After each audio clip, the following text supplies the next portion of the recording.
Operating system क्या होता है। ऑपरेटिंग सिस्टम कंप्यूटर को चलाने का कार्य करता है। जिस प्रकार से एक व्यक्ति बिना प्राण के जिंदा नहीं रह सकता, कोई व्यक्ति है, उस व्यक्ति के अंदर सबसे ज्यादा जरूरी क्या होता है, उसके प्राण। जैसे हट्टा कट्टा व्यक्ति है, कितना भी अच्छा हो, मोटा तगड़ा हो, लेकिन अगर उसके अंदर से जान निकल जाए तो व्यक्ति किसी काम का नहीं होता है। उसी प्रकार से कंप्यूटर में अगर ऑपरेटिंग सिस्टम ना रहे तो कंप्यूटर किसी काम का नहीं है।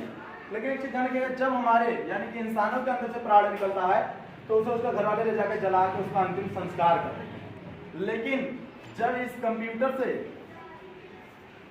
ऑपरेटिंग सिस्टम निकलता है, क्या निकलता है, ऑपरेटिंग सिस्टम निकलता है, अर्थात इसके प्राण निकलते हैं। यहाँ निकलता नहीं, यहाँ वो करप्ट हो जाता है। उसे क्या कहा जाता है, ऑपरेटिंग सिस्टम हमारा करप्ट हो गया।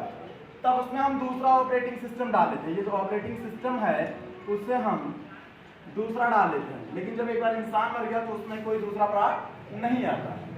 ऑपरेटिंग सिस्टम आपकी कई कंपनियों द्वारा प्रोवाइड कराए गए हैं, अर्थात कहने मतलब कई कंपनियां हैं या कई प्रकार के आपके ऑपरेटिंग सिस्टम होते हैं। लेकिन जो व्यक्ति का प्राण है वो केवल एक ही प्रकार का है, जो एक बार निकला तो उसका काम खत्म। लेकिन कंप्यूटर में जैसे इस समय जो सबसे ज्यादा प्रचलित ऑपरेटिंग सिस्टम है वो आपका विंडो है। क्या है, विंडो है। विंडो को माइक्रोसॉफ्ट कॉर्पोरेशन द्वारा लॉन्च किया गया था। जो विंडो है वो माइक्रोसॉफ्ट कंपनी द्वारा लॉन्च किया गया था। विंडो के अब तक के कई सारे वर्जन मार्केट में आए हैं और विंडो का आपसे क्वेश्चन भी करता है पता कि विंडो का अब तक का सबसे लोकप्रिय ऑपरेटिंग सिस्टम कौन सा। ठीक, तो विंडो का सबसे लोकप्रिय ऑपरेटिंग सिस्टम जो है वो है विंडो एक्सपी।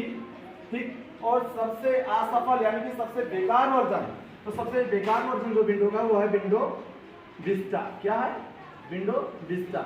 ये तो थे हमारे विंडो के। इसके अलावा भी कई कंपनियों द्वारा ऑपरेटिंग सिस्टम आपको प्रोवाइड कराए जाते हैं। लाइक आपका लिनक्स है,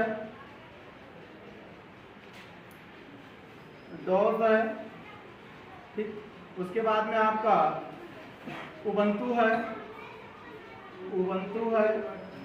यहीं पे आपका मैक।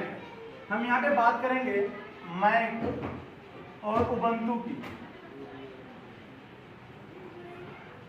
ठीक, जो आपका उबंटू है ये free open source operating system है।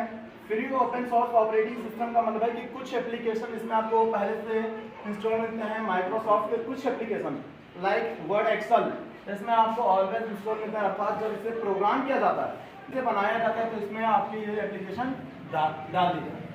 जो आपका मैक है, मैक ही स्पेशली एप्पल कंपनी के लिए डिजाइन किया गया है। जो आपका एप्पल कंपनी है, ठीक, एप्पल कंपनी के लिए स्पेशली डिजाइन किया गया है मैक।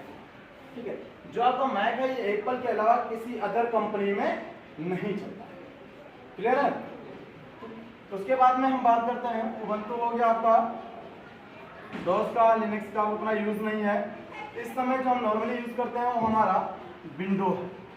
तो विंडो में हम जो हमें पढ़ना है वो हमारा विंडो 95 है, 98 है, 2000 है, 2007 है और 2010 है, 2016 है। ये हमें पढ़ने हैं।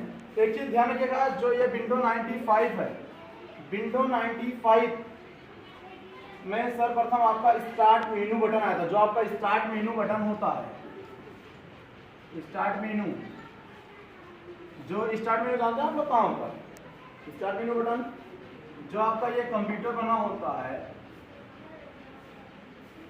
ये नीचे जो कोने पे क्लिक करते हैं ना, ये यहाँ पे क्लिक करते हो, जो सारे आपके एप्लीकेशन मिलते हैं, जितने एप्लीकेशन आपके कंप्यूटर में इंस्टॉल होते हैं, तो इसी को स्टार्ट मेनू बटन कहा जाता है। ये सर्वप्रथम विंडो 95 में आया था, जिसने यूएसबी कंपोजिट डिवाइस का समर्थन किया। उसके बाद में इसी में हमें मिलता है कि इंटरनेट यूज करने के लिए आपके कंप्यूटर में कम से कम, मतलब सबसे कम विंडो 95 का ऑपरेटिंग सिस्टम भी होना चाहिए। इसके पहले के कोई वर्जन होंगे तो उसमें इंटरनेट सपोर्ट नहीं है। ठीक है, इसके आगे हम लोग बात करेंगे तो विस्तार से हमें पढ़ना है।